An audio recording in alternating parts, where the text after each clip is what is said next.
Estudo Bíblico, Colossenses 2, versos 1 a 9. Paulo mostra sua preocupação com os irmãos da igreja de Colossos e da igreja de Laodiceia. Paulo ansiava o crescimento deles, sem entrar na heresia que pairava ali, o gnosticismo, e desejava que seus corações fossem encorajados e unidos em amor. Os gnósticos acreditavam que a revelação da verdade poderia ser recebida fora de Cristo, e Paulo está derrubando essa filosofia enganosa.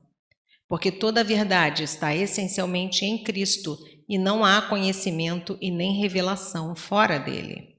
Temos que tomar cuidado, porque o mesmo espírito de engano daquela época ainda está se movendo na igreja de hoje. Corremos riscos quando não temos o mesmo coração, a mesma mente e o mesmo pensamento contido na palavra. Em sua oração sacerdotal, João 17, Jesus pediu ao Pai unidade em sua igreja, que todos sejam um, ou seja, tenham um só coração, uma só mente e um só pensamento. Isso é unidade. Verso 3. Todos os tesouros da sabedoria estão ocultos nele. Se estamos em Cristo, esses tesouros estão disponíveis, eles nos são revelados. Mas fora de Cristo não temos acesso a esse tesouro. Algumas coisas já nos foram reveladas, outras ainda serão. Esse é o crescimento constante na palavra. A cada dia Deus nos revela algo de novo de sua palavra para nos aprofundarmos no conhecimento de Deus. Nunca descobriremos tudo, mas estaremos sempre descobrindo mais e mais. Versos 4 e 5. Paulo não queria que os irmãos dessas duas igrejas buscassem sabedoria e conhecimento em outras fontes que não fosse Cristo, para não serem enganados. O primeiro pecado da humanidade foi porque Eva se permitiu ser enganada. Se ela tivesse checado a palavra do diabo com a palavra de Deus, ela teria vencido a tentação. Temos que confrontar o que lemos e ouvimos por aí com a palavra de Deus. Muitas vezes, os ensinos de Satanás são ministrados dentro da igreja. Temos que vigiar. Temos que ser crentes de Bereia para não cairmos no engano. Por não vigiarmos é que as heresias têm liberdade nas nossas igrejas. Embora a heresia do gnosticismo estivesse inundando a igreja de Colossos, nem todos aderiram a ela e se mantiveram firmes na fé em Cristo, crescendo em ações de graça. Firmeza e fé em Cristo são raízes que produzem bons frutos. Versos 6 e 7. Essa carta nos diz que tudo é em Cristo, para Cristo e por meio de Cristo. Fora dele caímos no vazio e no engano. O povo dessa igreja recebeu o Evangelho e deveriam confirmar a sua salvação, permanecendo nele, perseverando e crescendo em ações de graça. Quando Deus nos chama, Ele nos dá o dom da fé. Em seguida vem o nosso esforço para continuar e frutificar. Por isso temos que adicionar à fé a virtude, o conhecimento, o domínio próprio, a perseverança, a piedade, a fraternidade e o amor. 2 Pedro 1, versos 5 a 7. Existe uma construção que temos que fazer a partir do chamado e do dom da fé dado por Deus. Paulo diz que assim como recebemos Jesus, o Senhor, temos que andar nele, e se ele é o nosso Senhor, temos que estar enraizados nele. E quando estamos enraizados, estamos agarrados nele. Portanto, a construção será feita nele. E toda a seiva dele virá para nós, gerando gratidão em nosso coração. No verso 8, Paulo está advertindo a igreja quanto às sutilezas do diabo para enganar as pessoas com doutrinas humanas.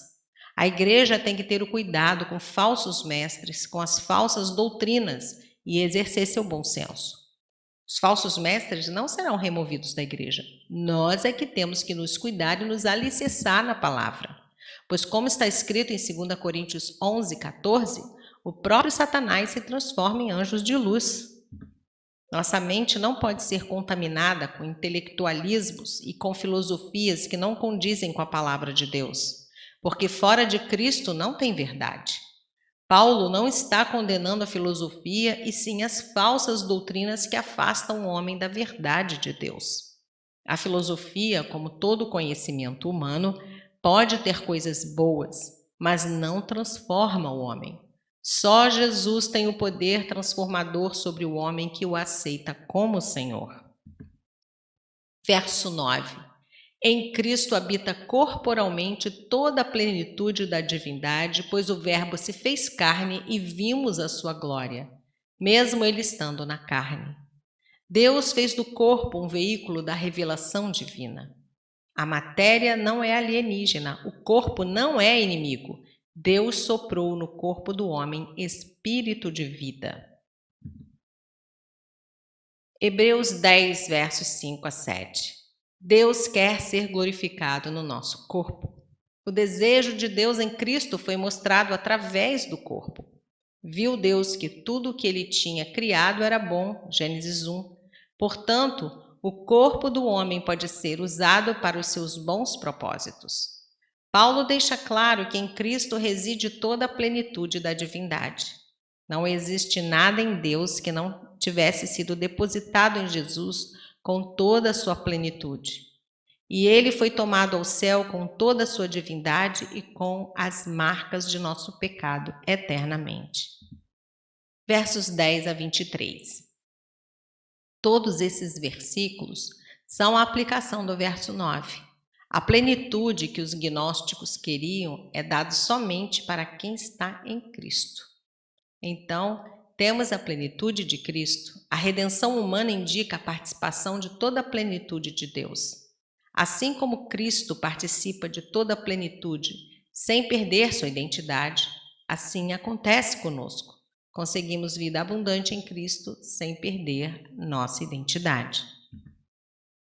Quando juntam Jesus Cristo com Kardec ou com Buda, é porque querem buscar a universalidade, mas só há universalidade unicamente através de Jesus Cristo. Temos o mesmo destino de Jesus Cristo. Ele é vencedor e é o cabeça. Por isso seu corpo também é vencedor. João 14,6 e João 10,10. Jesus é o caminho, a verdade e a vida. A vida de Cristo é abundante. Temos que descansar nessa verdade.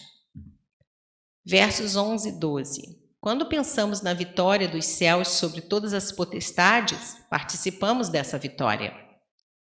Versos 13 e 14. Deus não fará nada maior do que o que ele já fez em Cristo.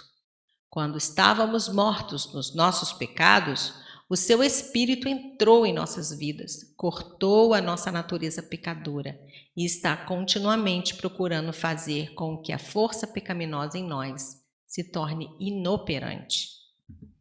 Verso 15, Paulo exalta o momento do triunfo na cruz. Todos podiam testemunhar o triunfo de Jesus Cristo e seus seguidores e a derrota do império das trevas. Foi um contra todos os principados e potestades. Jesus desnudou e esvaziou todos os tiranos espirituais do universo e os fez marcharem nus como perdedores pelas ruas para expor sua derrota. Foi isso que Jesus fez naquela cruz. Não precisamos mais temer Satanás e seus demônios. Eles foram derrotados. Versos 16 e 17. Os falsos mestres estavam induzindo os crentes de Colossos a combinarem sua fé com doutrinas humanas. A circuncisão passou a ser desnecessária porque os cristãos possuem uma purificação que vem das águas de Jesus Cristo.